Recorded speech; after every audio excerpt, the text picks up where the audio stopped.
Who doesn't look at a pile of wooden beads and think, you know what these need? Ears. Today on Craft to Care, we're going to make these adorable wood bead bunnies.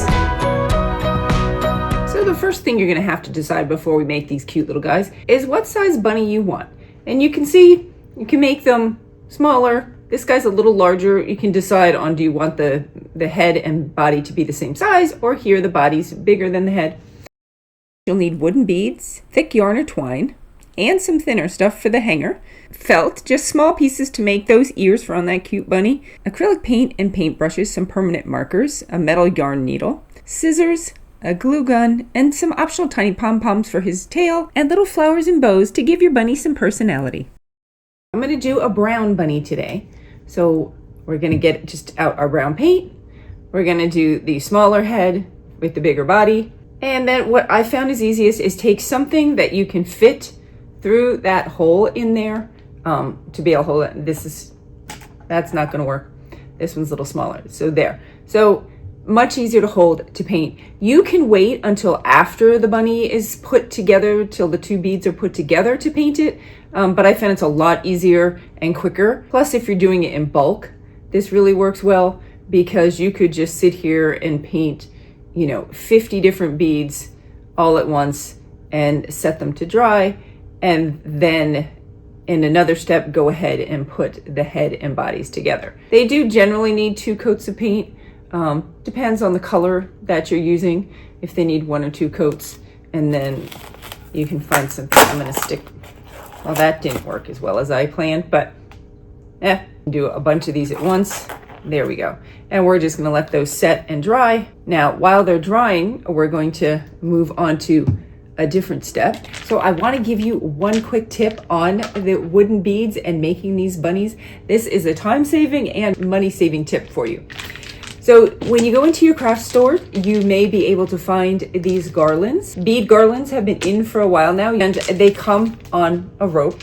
And a lot of times you can get these on sale. Now there's different sizes of beads. So a lot of times they're the really small beads. So unless you want to make tiny bunnies, but I found these at Hobby Lobby for Easter time. They were $10, but they were 40% off. So 116 of this size bead for $6 is a really good deal. And not only that, but you can see they're already painted. So that's why I have this bag here.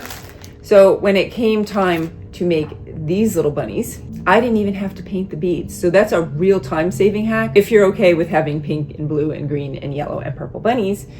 Which for Easter time is great. So for the ears, since we're making a brown bunny like this today, we could just use plain brown, but you know what? We're gonna make him fun. We're gonna give him some, whatever color that is, off-white peach colored ears. Find my scissors over here. Now, all we need to do for the ears, again, the ear size is gonna depend on the size of the head and kind of what size ears you want. So you could give him super big floppy ears. I'm gonna give my guy kind of proportionate that size of ear. So all I'm going to do is take my piece of felt. That's about the ear length I want. I'm going to fold it in half. So I don't want to cut through that folded end. I'm going to start at the folded end, and we're going to just cut up kind of in what I would call a bunny ear shape and come around. That is not the smoothest bunny ear that I've ever seen. All right. So there, so you end up having something that looks like that. So this was our fold. So these will be our bunny ears. Take those bunny ears, and the way we're going to attach them while we're still waiting for our head and body to dry, the way we're going to attach them is take our twine, string, whatever you have, and this kind of depends on what look you want for your bunny. All right, I have used this twine for the bunny sometimes. I've used some of these. So that totally depends on what you have on hand, what look you're going for. For the size of how long I cut this piece of string will be to attach these ears to the bunny. So what I'm gonna do is just make it, if I have this size of my bunny, this is going to go up through and come down the bottom. So I kind of just line it up here and say, okay, I want it about this long. Okay, so my bunny is like this, maybe triple the size of what my bunny's going to be. And I do that because I want to make sure I have enough extra, and it is going to get knotted at the bottom, so you want to have some extra. So we're just going to clip that off. Now, what I found working with this thread is it's a little thick to get through this hole. I don't need it to be that thick just to hold these ears in place. So then I just take it, and this is in 3 pieces. So I just take one of the 3 pieces. So you see I separated that out. Now, this is what we're going to use to attach our ears. All right. So I'm going to take my bunny ears, place that right where the fold would be, and then we're going to put a knot. So we're right in the middle of those bunny ears. See how those ears are going to end up once we pull it through. Now we got our beads. They are dry. So the way we're going to attach these, you could just thread it through the hole. It does fit through there pretty nicely. Takes a little longer. So you can do it that way, or you can take your needle. The needle kind of makes it a little easier as long as you can thread the needle. All right, so we've threaded the needle, and then we can take it and put it through like that. Starting to look like a bunny, isn't it? Not sure how thrilled I am with those ears. That color. Does that work? Yeah, we'll work with it. All right, now our next step is we're going to take a thinner yarn, thread, twine, whatever you have. This is going to be the hanger for our bunny, and I put a little hanger on him because obviously he can't just stand because he has a little knot on the bottom. And it really makes for a cute ornament or an Easter basket decoration. You can use it on a backpack, anywhere you want to hang this little guy. So we're going to put a little hanger on him. We're going to take our thinner thread. Again, maybe double the length of the bunny. All right, and trim that. But now what we're going to do with him is we're going to tie this, because the purple thread went down to pull the ears down and hold them in. This is going to go up through the bunny so that he can hang. So what I found to work best, trial and error, is that I tie it tightly onto the bottom string. So it's attached, all right, because it needs something to hold it when you're going to be pulling it upwards. All right, so I attach it there. Then I'm going to take our thread, our purple thread, and we're going to knot it. So obviously nothing pulls up back through the bunny, because if the purple thread pulled, you could just pull the ears out. This time we're definitely going to take our needle because we can't just thread through. Oh, got those the wrong lengths. Now we're going the opposite direction. So we're going to take this, go back up through the beads. Going to go up past his ears. There we go. So now our bunny will hang. We are just going to put the tie in there. There. And our bunny is ready to hang when he's done. So you see that knot is not enough. It's still pulling up through that hole. This will depend obviously on the size of the hole that's in your bunny. All right, so we're going to put another knot.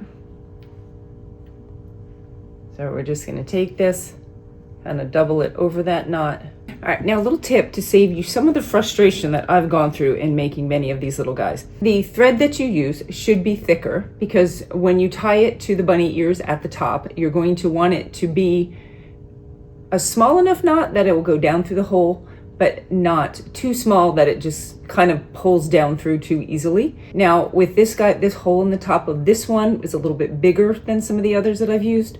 So these ears can pull through a little too easily for me. So I'm going to take out my glue gun. Once my string is here, my string is down here, he's all set. He's not going to move. Now I'm going to add some glue to the top so that his ears, I don't want his ears to be able to see how they can pull down through a little bit there. We don't want his ears pulling down like that. I'm going to put it right where I want it. Make sure that string's okay.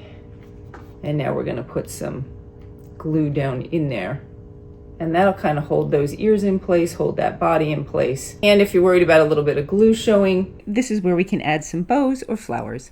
We're going to add a little bit more because that cooled off. And then you see we can just put some decorations up there by his ears. There we go. And that way you'll never see that glue. And he's stuck together a little bit better then. All right, now for his little tail at the bottom, your choice if you would prefer to have a tassel hanging down, like on this little guy, or there are some that I've knotted off at the bottom and just cut them so they just kind of have like a little ball at the bottom. I think this guy we're going to make it a tassel.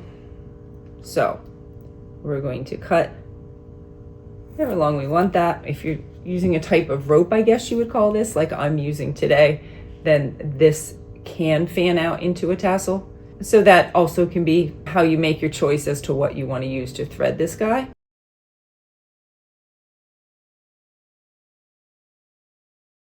Now, what is missing? I see we're missing a face.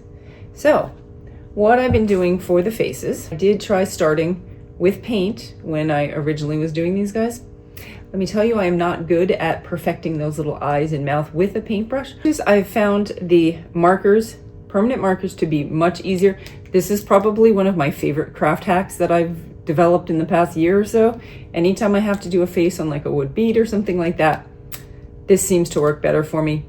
So I use a thicker one to do the eyes because on something this small, I don't even have to like draw around it. I could just do the dot. So we're gonna take our thicker marker, and now that I've put this here, this is the front. So we're just gonna use the permanent marker, one eye and two eyes. There we go. If you want the bigger, of course you can fill them in more. I'm not gonna mess with that today. When I start filling them in, then they are no longer round. They get kind of oval on me and everything. Now we're gonna do the little nose. I'm using pink. I kind of round the top. And then I like to do a little mouth and whiskers on them. So we draw his mouth down and then some whiskers over here. Usually 3 whiskers on each side. 1, 2, 3. Oh, I am not happy with his eye. Let me get that other one back there. Faces are the hardest thing. Yeah, I feel like his eyes are crooked. We are gonna end up filling them in a little bit. Oh, and that one's not round. Many a project has been ruined by the face, let me tell you. That's okay. You can always just go back in and repaint it. There we go. Now we got his face on him. Now, what I'm not liking about this guy is since I did put glue around the neck, I can see some of that glue. So you have some options for that. You can take some ribbon and just tie some ribbon around there. You can get little bows. You can purchase these. Gotta say, I want to start learning how to make tiny little bows like this. If anyone knows how to make tiny little bows like this, or has a good tutorial for one, let me know, because I need to learn how to make them. Be a lot cheaper than buying these little suckers. I'm gonna put the glue gun back again. There is our bunny with his bow. Now, if you would like, you're not necessarily gonna see the back of the bunny, but I mean, the bunny, I feel the bunny needs a tail. You can buy little tiny pom-pom. And we're gonna just glue a little tiny pom-pom. So we gotta go halfway. I'm trying to make sure I'm lined up that he's on directly behind, not that his tail is like somewhere like on his side and not on his back. Glue on his little tail, and our bunny is done. He's cute. And just like that, we've transformed some wood beads into this adorable little bunny rabbit. And if you think it was fun just making one bunny, then why not make a whole squad of bunnies? Because bunnies always come in large numbers. Thanks for crafting with me today. And if you love this little bunny project, hit that subscribe button, stay tuned for the next one, and comment down below how you plan to use these cute little bunnies in your life.